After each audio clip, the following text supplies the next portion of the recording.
kuchoka, kuachana na njia zako na kupotoka. Kuna uwezekano wa binadamu kuchoka, ndio maana naomba nipe nipe uvumilivu, nipe uvumilivu, nipe uvumilivu, nipe uvumilivu. Welcome back to my channel, and if you have not subscribed, please subscribe for more of this.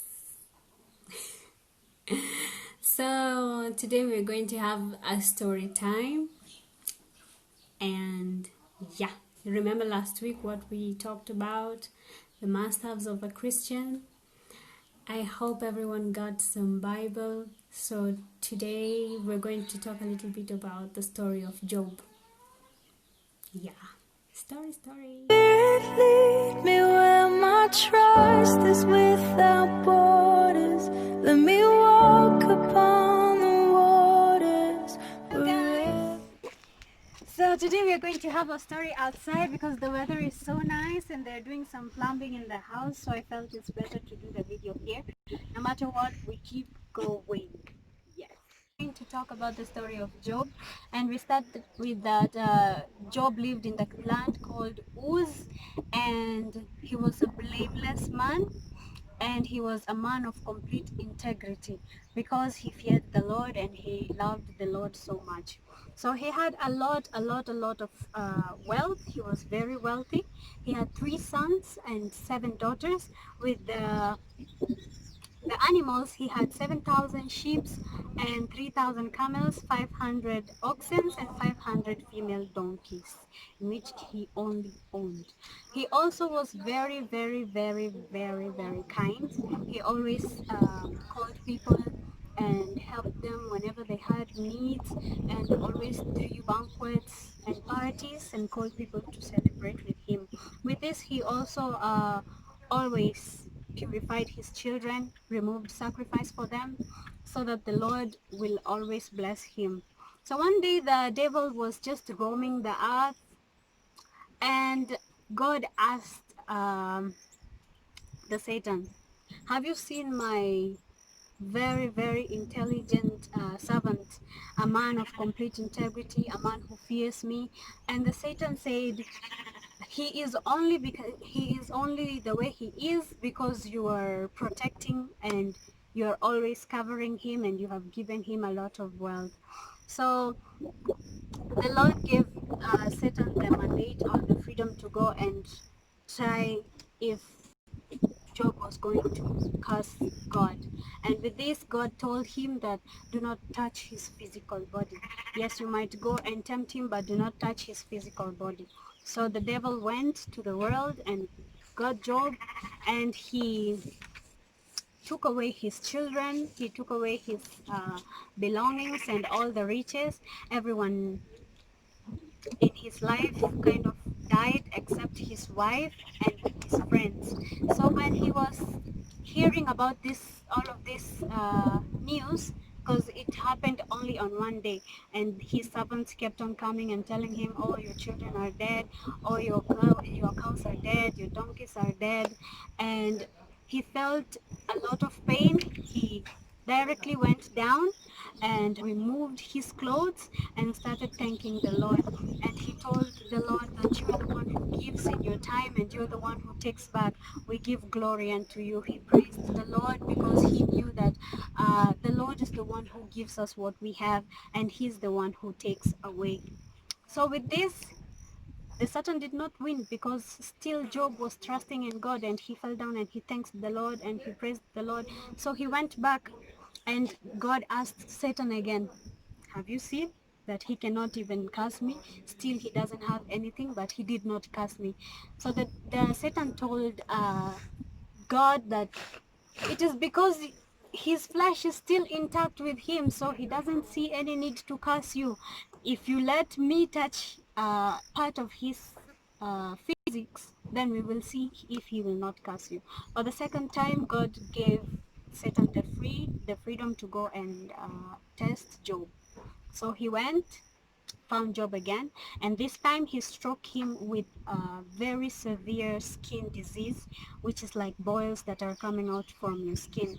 And this was very painful to Job. He kept on scratching, and the Bible says that he took the pots that are already crushed and he's using that to scrub his skin because it was very painful and it was always itching him.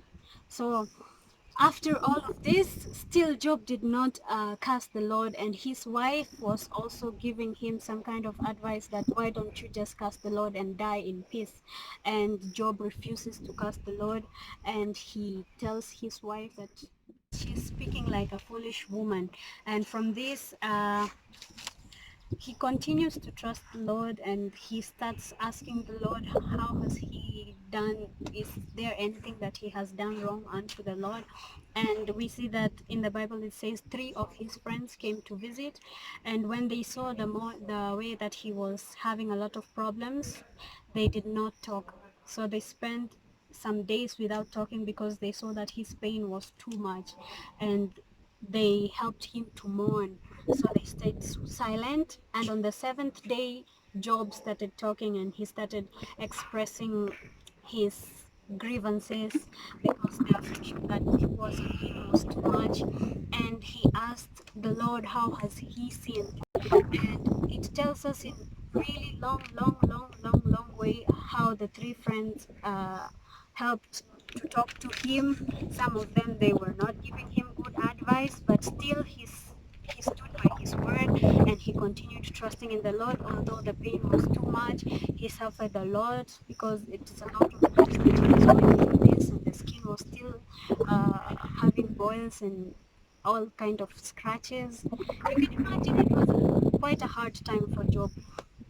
But he speaks of wisdom and understanding, and his small blessings he reminds the Lord, and then he tells the Lord about the anguish that he's going through, and he protests of his innocence. And in Job 38 verse 1 and 2 it says, the Lord answered Job, and from this he asked him a lot of questions, and Job had nothing more to say, and he told the Lord, you are the one who gives, you are the one who takes away, so whatever you want, because you are God, you will do it at your own time. And by this the Lord saw that Job was still very trustworthy to him, and he was still trusting in him, and so he restored back the health of Job. And by restoring the health of Job, he gave him back double of what he owned before, because now he had like 14,000 sheep, and before he had 7,000. Everything was added for him double. He had 7 sons, and now God added more 7 sons, so now he had 14 sons. The Lord blessed him abundantly, and that is the end of the story of Job. So in this story of Job, we learn that the Lord never leaves us, and his arms are never too far to reach you and to help you in these hard times. So in everything, no matter how the time is going and everything is flying by, and you see that now we have corona, maybe most of the people are losing their jobs, there's nothing to keep on hoping about, but I'd like us to knows each and everything, and he says he knows the reason, the season, and he has great plans for us, plans to restore us and build us up, but never to destroy us. So no matter what happens, we are always gracefully broken. So we should trust in the Lord, never let go of the trust and the hope, and we should keep on having faith in him. Reading the Bible, as we said, you need the essentials. When you have the Bible, it will keep you from sin, because the Lord will be guiding you, and it is good to pray because we need prayer as we are talking to the Lord. Thank you so much for listening, and see you in my next video. If you have not subscribed, please subscribe. Hakuna kupinga, ndivyo ulivyo, ndivyo ulivyo.